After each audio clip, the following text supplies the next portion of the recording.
when he signed on to the executive order bringing collective bargaining in, the Denver Post ran a front page editorial, which I still have framed somewhere. It's just a beautiful editorial. And it said, Ritter might be the first one-term governor in 50 years here in Colorado. Now, that was a year or so ago.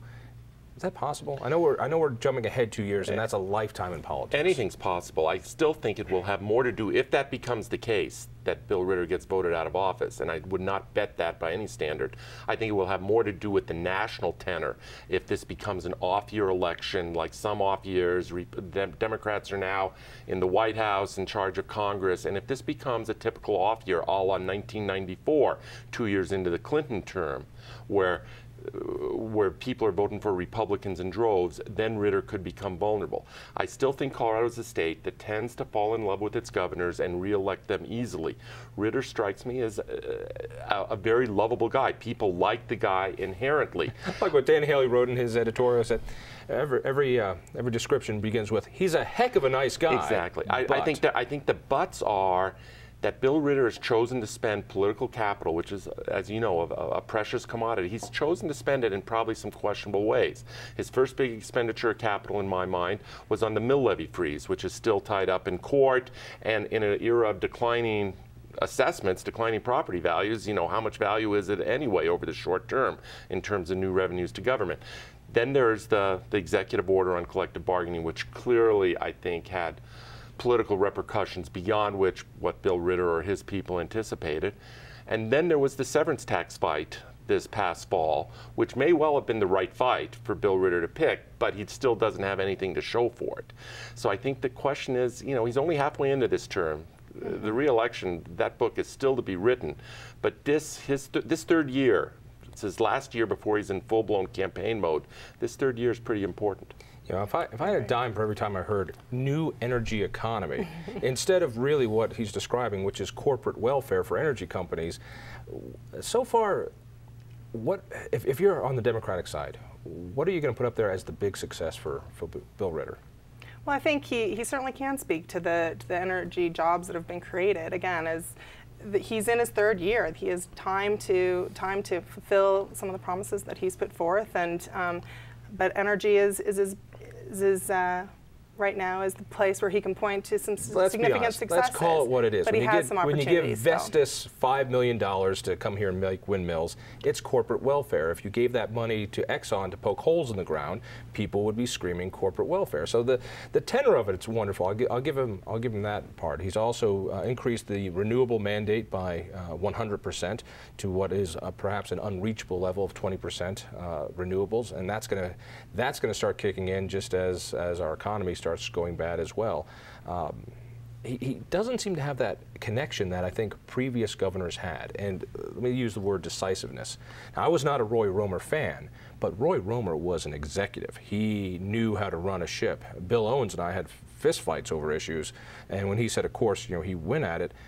The process-oriented part of Bill Ritter, I think people are starting to tire of. You know, if he needs to get either paper or plastic bags at the grocery store, he gets a Blue Ribbon Commission going, and I think people are getting. I think that was one thing that was impressive about the Bennett pick. There was no, unlike the Secretary of State thing, there was no task force, there was no nominating committee. The governor grabbed the ball and said, this is the way I'm going. I think back to where you and Sandra were, I think one of Ritter's challenges is he somewhat needs to move the goalposts. He took office 2 years ago. He had his Colorado promise, which was, it was big, it was bold, and it was all-encompassing.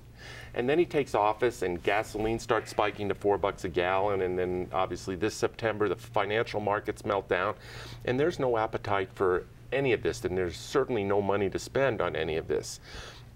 And I think Ritter needs at some point to sort of adjust where the goalposts are, so he's not being held accountable by his own markers, because the Colorado promise will not be met under any reasonable period of time. You actually knew what the Colorado promise was? Well, I mean, I think there are constituencies out there who know what pieces of the Colorado promise were, whether it's the healthcare constituency that remembers that he said we're going to cover 800 uninsured people by 2011, I believe, or we're going to get rid of all dropouts by 2017. Don't hold me to the exact dates. I think no one really remembers the whole Colorado promise, but there are constituencies out there who remember what was promised them. one aspect of the Colorado Promise was certainly transportation, and that is an aspect that he can, in the next couple of years, make some tremendous strides. And I know you have different opinions about how to go about fulfilling that promise and getting money into the transportation sector, but that was part of the promise that he's very focused on this next legislative session, and is working towards introducing some significant bills that achieve some significant dollars for transportation in order to create more jobs. All right, let's go to the legislative part. This is where you get to shine, because you're down there every day, kissing up to legislators all the time. What is the number one issue? And talk to me a little bit about transportation as well, because it's on everybody's radar screen, but there's no way there's going to be any taxes raised this year. It's not going to happen. A lot of the big spending programs, we're going to give ourselves Hillary Care here in Colorado. I don't see it happening. They're dealing with a shortfall, and even though they are free from the taxpayer Bill of Rights, they're still facing their shortfall. What's going to happen? Right. Well, I would say sort of 3 items top the agenda for this session, and that's the budget, the economy, and transportation, and they all are intertwined together. Certainly the budget restricts significantly what the state can do in certain areas, but the job creation component and transportation are very well linked.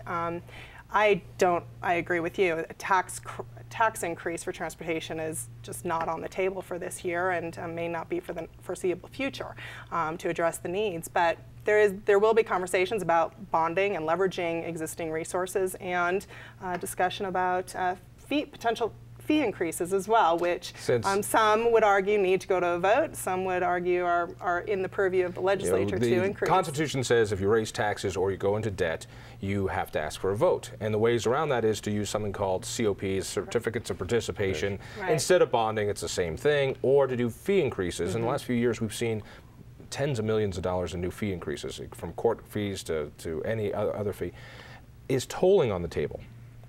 Tolling is certainly on the table. I know a number of folks, there will be a number of proposals with regard to tolling.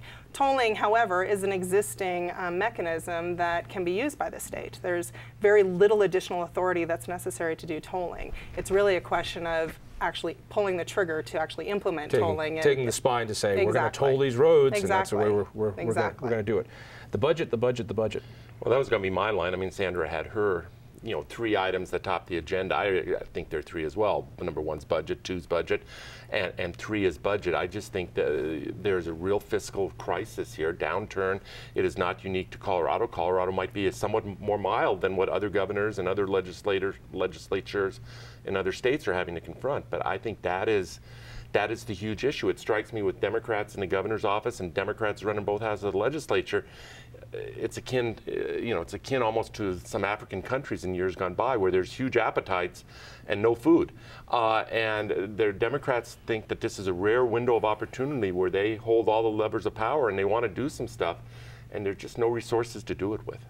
Although there's also these conflicting issues. The governor has brought in, first he said he wanted to change the Labor Peace Act, which would have allowed private sector workplaces to be unionized a lot more easily and have what is in essence a closed shop. And then he brought in the collective bargaining agreements into Colorado. Now 31,000 state workers are exclusively represented by unions. How in the world does that jive with $600 million shortfall? And those 2 things collide pretty quickly. These are questions he's going to have to answer in any kind of a re-election campaign. I mean, I think the whole issue, all the issues between labor and business over the last couple of years have been a series of dominoes. If Bill Ritter had had 1 Republican House of the legislature when he took office, he would have never seen the Labor Peace Act on his desk. He would have never had to veto that. Remember, he said he wanted it on his desk. I understand. This whole thing started with him. It didn't end with him. Let's put it this way. It was a campaign promise, but with 1 Republican House of the legislature, it would have never happened.